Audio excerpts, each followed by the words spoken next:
दो पति पत्नी थे और उनकी गांव के अंदर एक परचून की दुकान थी।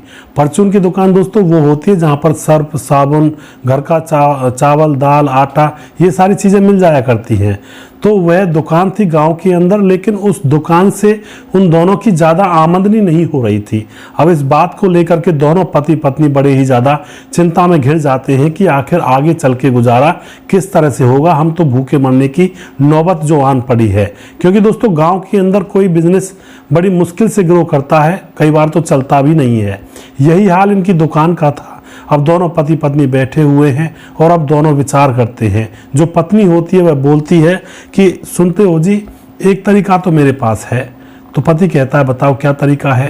कि गांव के अंदर बहुत सारे शराबी घूमते हैं, गली गली में शराब पीकर पड़े रहते हैं। अगर हम अपनी परचून की दुकान में शराब के आधे पौवे रख कर चुपचाप बेचने लगे तो उनसे हमें खूब आमदनी हो जाएगी। अब यह जो आइडिया था, जब पत्नी ने अपने पति को बताया तो पति का दिमाग भी काम करता है और वह भी सोचने पर मजबूर हो जाता है। और उसके बाद ये दोनों प्लानिंग के तहत अब अपनी दुकान में शराब लाकर रख लेते हैं और गांव के कुछ लोगों को बता देते हैं। गांव के अंदर एक जमींदार होता है, उसको भी बताया जाता है। और दोस्तों अब यहाँ पर क्या होता है, जैसे ही ये औरत अपनी दुकान पर बैठी रहा करती है तो लोग शराब लेने के लिए इसकी दुकान पर आया करते हैं। और एक दिन की बात है, गांव के दो लोग, एक तो जमींदार था गांव का, एक उसके साथ ही रहने वाला एक और आदमी था। यह दो लोग शराब लेने के लिए आते हैं और फिर दुकान के अंदर घुस जाते हैं। और उसके बाद दोस्तों यहाँ पर इस घटना के अंदर क्या होता है, पूरी जानकारी यहाँ पर लेने वाले हैं। वीडियो को अंत तक जरूर देखिएगा। दोस्तों एक बात बताना चाहता हूँ कि बुरे काम का बुरा नतीजा हमेशा मिलता है। शराब बेचना, जुए वगैरह खिलाना या खेलना या फिर सट्टे लगाना, ये मतलब गलत काम तो है ही। इनको अच्छे कामों की श्रेणी में तो रखा ही नहीं जाता है। तो गलत काम का हमेशा गलत ही नतीजा होता है। कुछ लोग ये समझते हो कि गलत काम करने के बाद कुछ पैसे आसानी से कमाए जा सकते हैं, लेकिन दोस्तों पैसे तो आप कमा लोगे, लेकिन जो आपका स्वाभिमान है, इज्जत है आपकी समाज के अंदर, वो वापस कैसे आएगी। आज इस घटना के अंदर इन सभी पहलुओं के ऊपर आप लोगों को जानकारी मिलने वाली है, तो वीडियो को लास्ट तक जरूर देखना। और वीडियो के लास्ट में मैं कुछ भाइयों के नाम जरूर लूंगा जो भाई हमारे वीडियोस पर लगातार कमेंट करते हैं और हमें खूब सहयोग करते हैं। नमस्कार, मैं हूं सुदेश कुमार और तिरछी बात चैनल में आपका स्वागत है। दोस्तों यह घटना मध्य प्रदेश के एक गांव के अंदर घटित होती है। उस गांव के अंदर अजय नाम का शख्स, जिसकी उम्र 28 साल है, वह रहा करता है। उसके साथ उसकी पत्नी है जिसका नाम होता है मंजू। मंजू की उम्र 25 साल है, लेकिन दोस्तों वह देखने में बहुत ही ज्यादा खूबसूरत है। उसका कटीला बदन है और बहुत ही सुंदर चेहरा है। दोस्तों यहाँ पर दोनों पति पत्नी रहा करते हैं और जैसा कि मैंने आपको बताया, इन पति पत्नी की गांव के अंदर एक परचून की दुकान भी होती है। अब दोनों पत्नी पत्नी आराम से गुजारा तो इनका हो रहा था, लेकिन ये कुछ और ज्यादा पैसा कमाना चाहते थे कि भाई हम जब भी कमाएं तो कुछ ज्यादा ही कमा लें। तो जैसा कि मैंने आपको कहानी के स्टार्टिंग में बताया, दोनों आपस में बातचीत करने के बाद दोनों एक दारू का सिस्टम अपनी दुकान के अंदर बना बैठते हैं। परचून की दुकान में आधे पौवे लाकर रख लेते हैं और फिर गांव के कुछ लोगों को बता देते हैं कि अगर आपको दारू वगैरह पीनी है तो हमारी दुकान पर आ जाना, हम तुमको दे देंगे और सस्ते में ही दे देंगे। तो सबसे पहले ये गांव का एक जमींदार होता है जिसका नाम होता है मनोहर, और जो कि पूरा शराबी था। उसके पास पैसे भी काफ़ी हुआ करते, तो अपने पैसे से शराब पिया करता। सबसे पहले अजय उसी से कहने के लिए जाता है कि मनोहर जी, अगर आपको शराब पीनी है तो हम अपनी दुकान में रखने लगे हैं, हम अपनी दुकान से तुम्हें दे देंगे। दोस्तों अब मनोहर शराब के पौवे अद्धे लेने के लिए इनकी दुकान पर ही आने लगता है। अब वह उनकी दुकान पर शराब वगैरह लेने के लिए जाता है तो दुकान पर जब पति अजय सामान लेने के लिए बाजार जाया करता था तो दुकान पर उसकी पत्नी मंजू बैठा करती थी और मंजू से भी कई बार अद्धे पौवे मनोहर खरीद कर ले जाया करता था। लेकिन अब जैसे ज्यादा मुलाकातें मंजू से होती हैं तो मनोहर अब मंजू की तरफ टकटकी लगाकर देखने लगता है और मंजू भी मनोहर की तरफ देखती है, क्योंकि मंजू को भी पता था कि मनोहर जो कि अमीर आदमी है और उसकी तरफ वह भी देखा करती थी और मनोहर भी उसकी तरफ देखा करता था। एक दिन की बात है, मनोहर मंजू से कहता है कि अद्धे पौवे बेचकर कब तक अमीर बन जाओगे, अगर तुम मेरी बात मान लो तो मैं तुम्हें बहुत सारे पैसे दे दूंगा, जिन पैसों से तुम बहुत सारे सोने चांदी के गहने बनवा सकती हो। अब दोस्तों यह बात जैसे ही मनोहर जमींदार के मुंह से निकली ही थी तो मंजू तो पहले से ही इस बात का इंतजार कर रही थी कि कोई ऐसा मौका मिले जिससे पैसे कमाए जाएं। तो मंजू कहती है, मनोहर जी आप कैसे मुझे पैसे दे दोगे ऐसे ही, मैं आपकी कौन लगती हूँ? तो मनोहर उसकी तरफ देखकर मुस्कुरा देता है और कह देता है कि ऐसे ही कोई पैसा नहीं देता, इसके बदले में तुम्हें भी कुछ देना होगा। मंजू पूछती है क्या देना होगा? तो मनोहर की सीधी वही बात थी कि भाई तुम्हें अपना जिस्म देना होगा, उसके बदले में तुम देखना मैं तुम्हारी कितनी मौज करता हूँ पैसों से। अब तो मंजू इस बात के ऊपर विचार करती है और एक दिन और जब गुजर जाता है तो एक दिन मंजू फिर से अकेली थी दुकान पर और फिर से मनोहर उसके पास आता है पौवा खरीदने के लिए और फिर उससे कहता है कि तुमने सोचा जो मैंने कहा था। अब जो मंजू थी वह तो इस बात को पहले ही सोच चुकी थी और मंजू कह देती है कि आ जाओ अंदर आ जाओ। घर में कोई था नहीं और मनोहर को वह अंदर ले जाती है। दुकान के अंदर एक दरवाजा था घर के अंदर जाने के लिए, वहां ले जाती है और वहां जाकर इन दोनों के अब संबंध बन जाते हैं। संबंध बनने के तुरंत ही बाद मनोहर मंजू को 5,000 रुपये देता है और कहता है कि ये तुम्हारी इनाम है, अब तुम मुझे इसी तरह से खुश करती रहो और फिर देखना तुम कितनी जल्दी अमीर हो जाती हो।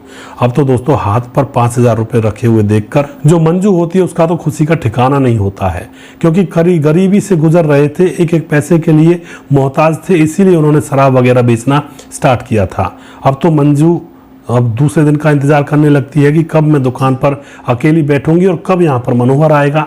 एक दिन और मौका मिल जाता है और फिर से मनोहर उसके पास आता है और फिर से उसको कुछ पैसे देकर वहाँ से चला जाता है उसके साथ संबंध बनाने के बाद। एक दिन की बात है, जो अजय होता है वह शराब के पौवे अद्दे लेने के लिए कहीं गया हुआ था।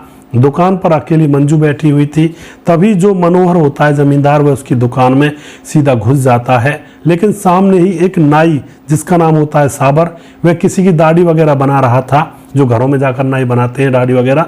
तो उसकी नज़र पड़ जाती है कि भाई गांव का जमींदार मनोहर इस दुकान के अंदर घुसा था लेकिन वापस नहीं आया है। तो वह किसी और से कुछ नहीं कहता है, वह चुपके से किसी की दाढ़ी जिसकी बना रहा था उसकी दाढ़ी को बनाने के बाद वह भी उस दुकान की तरफ जाता है और सीधा वह भी दुकान के अंदर घुस जाता है। किसी को कुछ भी पता नहीं था, लेकिन यहाँ पर मामला कुछ ज़्यादा गंभीर होता जा रहा था। दुकान के अंदर वाले दरवाजे से अंदर निकल करके अब वह उन दोनों को नग्न हालत में संबंध बनाते हुए देख लेता है। अब जैसे ही वह उनको देखता है, अब मनोहर से नाई कहता है कि मुझे भी तुम्हारे इस प्रेमिका के साथ संबंध बनाने हैं, वरना मैं लोगों से कह दूंगा या फिर इसके पति से कह दूंगा। अब तो इनके बात सामने उलझ गई थी। उसके बाद जो मंजू होती है वह उससे कह देती है साबर से कि ठीक है तुम भी आ जाओ। उसके बाद साबर भी वहाँ पर संबंध बनाता है और अब तो दोस्तों यह सिलसिला रोज रोज का सा होने लगा था। जो नाई था साबर वह फ्री में ही काम कर रहा था और जो मनोहर जमींदार था वह पैसे दिया करता था और यह दोनों कभी कभी अलग अलग, कभी कभी दोनों एक साथ मंजू के साथ संबंध बनाने के लिए अब जाने लगते हैं। दोस्तों धीरे धीरे यह समय गुजरने लगता है। अब एक दिन की बात है, भाई इनका तो रूटीन बन चुका था, रोज जाना है या फिर मौका देख कर जाना है।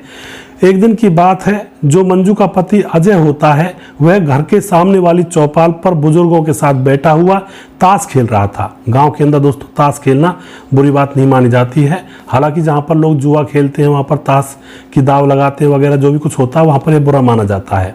गांव के अंदर समय गुजारने का ये बहुत अच्छा माध्यम माना जाता है ताश, जो कि चौपालों पर खेला जाता है। बूढ़े बुजुर्ग गांव के वहां पर बैठे बैठे हुक्का वगैरह पीते रहते हैं और ताश खेलते रहते हैं। तो इसी तरह से अपने घर के सामने वाली चौपाल पर वह बैठकर ताश खेल रहा था। तभी यहाँ पर दुकान के अंदर मंजू बैठी हुई थी, तो वह जमींदार मनोहर अपने साथ साबर को लेकर के दुकान में घुस जाता है। वह देखकर घुसता है कि अजय कहीं देख तो नहीं रहा है। अंदर जाकर वह संबंध बनाने लगते हैं, लेकिन अजय को कहीं ना कहीं यह महसूस था कि भाई दो लोग गए दुकान के अंदर, वह वापस लौटे नहीं हैं। कौन थे वह दो लोग? तो वह दोस्तों थोड़ी देर के बाद ताश रख के नीचे और वह अपने घर पर पहुंच जाता है और जैसे ही वह घर के अंदर जाता है तो उसकी आंखें फटी की फटी रह जाती हैं, क्योंकि उसकी पत्नी दो लोगों के साथ लगी पड़ी थी। और दो लोग कौन थे? एक तो जमींदार था मनोहर और एक नाई था साबर। दोस्तों अब जो पति होता है अजय, उसका तो बस क्रोध सातवें आसमान पर पहुंच जाता है और वह उन दोनों को धमका कर वहां से भगा देता है कि तुम्हें शर्म आनी चाहिए, तुम कर क्या रहे हो। उसके बाद वो अपनी पत्नी की पिटाई लगा देता है। अब तो यहाँ पर पत्नी की पिटाई लगा दी जाती है और उन दोनों को धमका कर भगा दिया जाता है। और दोस्तों दूसरे दिन अजय फिर से सामान लेने के लिए बाजार जाता है और अपनी पत्नी को धमका कर जाता है कि आज के बाद वो दोनों लोग यहाँ पर आने नहीं चाहिए। लेकिन दोस्तों पत्नी कहाँ मानने वाली थी। पीछे से फिर से वह दोनों उसके पास आते हैं और आकर के संबंध बनाने लगते हैं। अब जो पत्नी होती है वह कहती है, जमींदार साहब मेरे पति को अगर तुम रास्ते से हटा दो तो फिर इस घर में मैं अकेली रह जाऊंगी और फिर मैं तुम्हारे साथ खुल कर के संबंध बनाया करूंगी। दोस्तों सोचने की बात है, जो पति रात दिन मेहनत करके अपनी पत्नी को खुश रखना चाहता है, उसके लिए पैसे जुटा रहा है, तो उसी पति को वह अब रास्ते से हटाने के लिए अपने उस जमींदार प्रेमी से कहती है, जिसके चक्कर में वह फंस गई थी और जिसके पैसों के कारण वह उछल रही थी। सोचने की बात है, कहाँ बुद्धि फिर जाती है।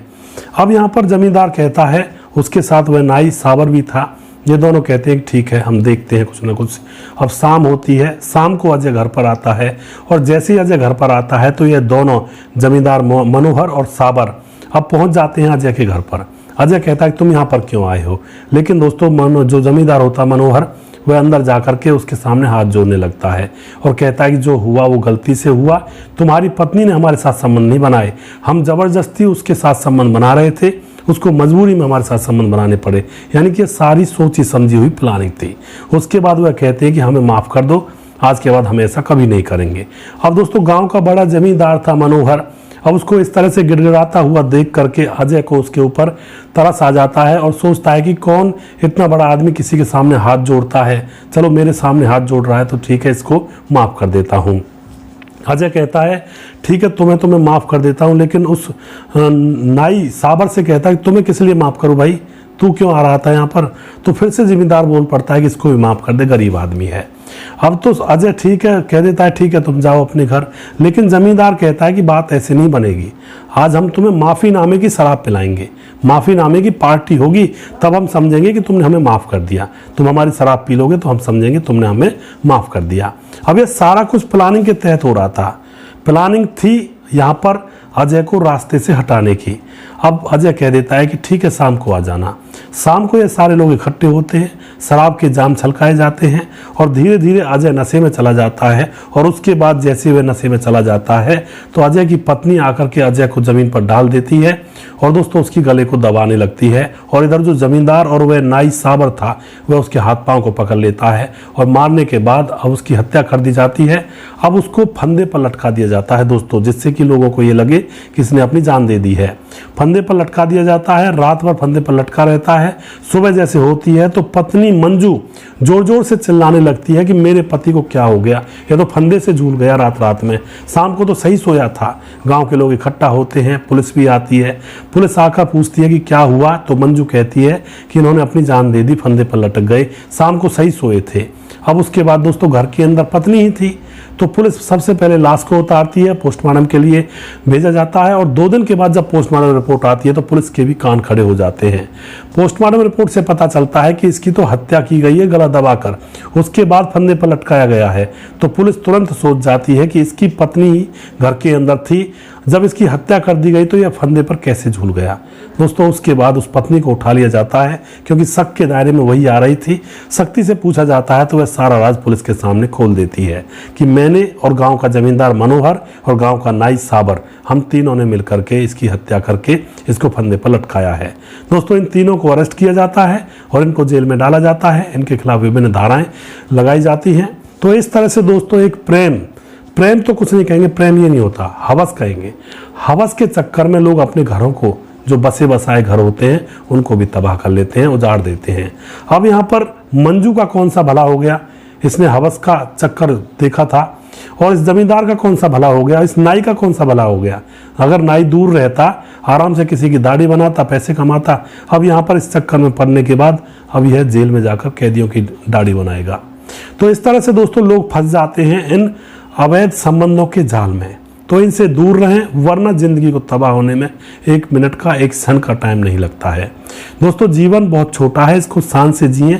ऐसी चीज़ों में पढ़कर, गंदगी में पढ़ करके जीवन को बर्बाद ना करें। जीवन बहुत अमूल्य है और जीवन का बहुत मोल है। जीवन बहुत ही कीमती है, इसको सही से जिएं, शान से जिएं। और बहुत कुछ करना होता है इंसान को, सिर्फ यही नहीं है कि भाई अवैध संबंधी जीवन में सब कुछ है। बहुत कुछ काम होते हैं, इंसान बहुत बड़ी चीज़ होती है। दोस्तों आप जो भी कुछ कहना चाहते हैं इस घटना के बारे में अपनी राय कमेंट बॉक्स में लिख सकते हैं। और वीडियो के लास्ट में कुछ भाइयों के मैं नाम यहाँ पर लेना चाहूँगा जो भाई हमारे वीडियोज़ पर कमेंट करते हैं। हमारे साथ हैं नागेंद्र प्रसाद राजवंशी नेपाल से हैं, और मैं ताहिर बरेली से हूँ। बरेली से ताहिर भाई बोलते हैं, और राम मोहम्मद यासीन जो कि लाहौर पाकिस्तान से हमारे वीडियोज़ को देखते हैं, और नाइस वीडियो भैया जी। उसके बाद हमारे साथ है अशोक कुंभकार, बेस्ट वीडियो भाई साहब, थैंक यू, बहुत बहुत धन्यवाद अशोक जी। मैं श्यामलाल चौधरी नौका बीकानेर राजस्थान से, आप बहुत अच्छी कहानी सुनाते हैं।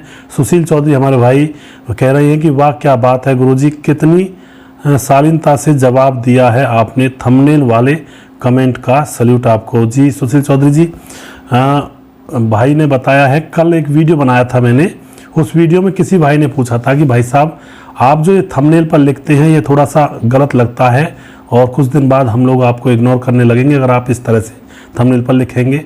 लेकिन मैंने कहा था भाई अगर ऐसा ना लिखूं तो लोग वीडियो के अंदर आते नहीं हैं, क्योंकि लोगों को मसाला चाहिए होता है और ये मेरी मजबूरी है। तो इसके बारे में सुशील भाई ने लिखा है कि आपने बहुत अच्छी तरह से जवाब दिया। सुशील चौधरी जी आपका बहुत बहुत धन्यवाद। उसके बाद सुशील चौधरी कहते हैं कि गुरुजी बहुत दिनों बाद आज ये बोला है, सुनते हो जी। जी सुशील चौधरी, आज की वीडियो में भी है, इसमें भी शायद मैंने शुरू में बोल दिया है। कई बार कुछ लफ्ज़ ऐसे होते हैं जो अपने आप निकलते हैं परिस्थिति के हिसाब से। राम स्वरूप बिजनोई जो कि कह रहे हैं कैसे हो सुदेश भाई, मैं बिल्कुल ठीक हूँ राम स्वरूप जी। और उसके बाद हमारे साथ हैं राम स्वरूप जानी बिश्नोई, राशिकर नौका बीकानेर राजस्थान से ये भाई रहने वाले हैं। और सुदेश भाई आपकी कहानी से बहुत कुछ लोगों को सीख लेना चाहिए। चमन सिद्दीक उत्तर प्रदेश से, जी चमन भाई आप सही कह रहे हो। और उसके बाद हमारे साथ वाजिद अली हैं जो कि वीडियोस को देखते हैं, आपकी वीडियो का हमें बहुत इंतज़ार रहता है, तो वाजिद जी बहुत बहुत धन्यवाद आपका। मैं एक ट्रक ड्राइवर हूँ, कंडक्टर ट्रक मालिक हूँ, आपकी सभी कहानी सुनता हूँ। राम स्वरूप जानी बिश्नोई, जी बहुत बहुत धन्यवाद राम स्वरूप जी। उसके बाद मलखान सिंह फतेहपुर उत्तर प्रदेश से हैं, और आप दिन में 4-5 वीडियो डाला करो। जी वाजिद अली, मैं वीडियो तो मैं बहुत डालता हूँ, 5-6 भी वीडियो हो जाते हैं, लेकिन वो अलग अलग चैनल पर होते हैं। 2-2 वीडियो करके डालता हूँ हर चैनल पर।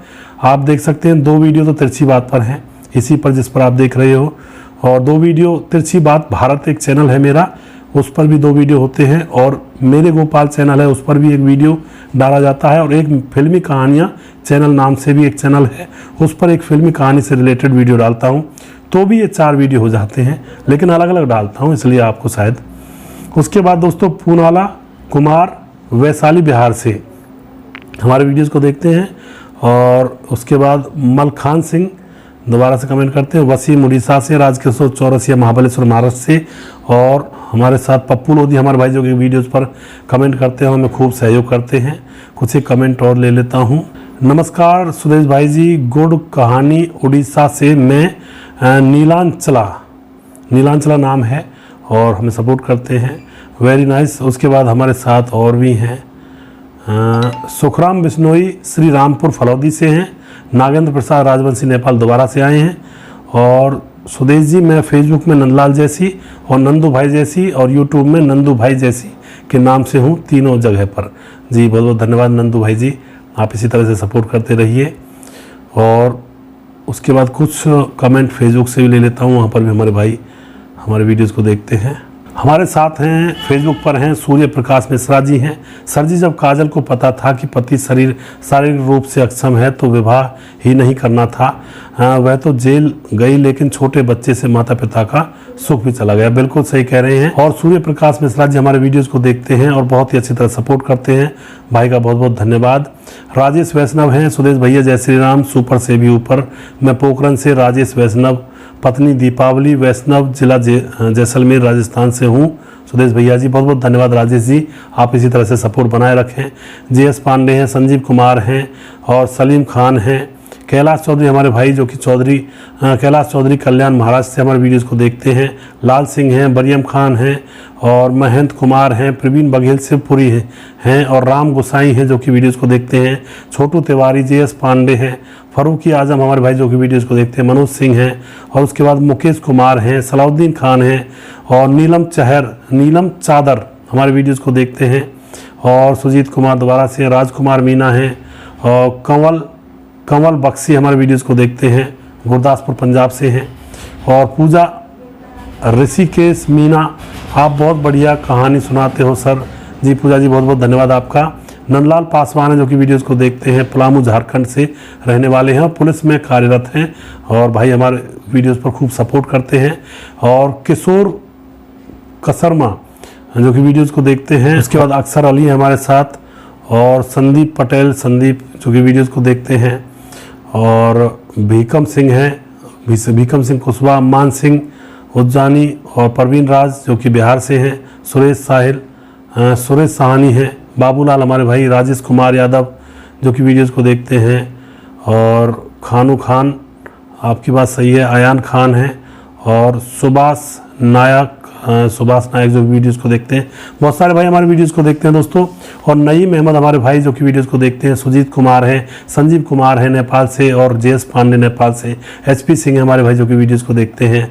और सलाउद्दीन खान हमारे भाई वीडियोस को देखते हैं और खूब हमें सपोर्ट करते हैं। इसी तरह से आप हमें सपोर्ट करते रहिए। और डमडमी भाई हैं हमारे जो कि कमेंट करते हैं, जो कि बहुत ही अच्छी तरह हमें सपोर्ट करते हैं। तो सभी भाइयों का दिल की गहराइयों से धन्यवाद करता हूं। अगला वीडियो बहुत जल्दी फिर से लेकर आऊँगा, तब तक आप खुश रहें, सावधान रहें। जय हिंद, जय भारत।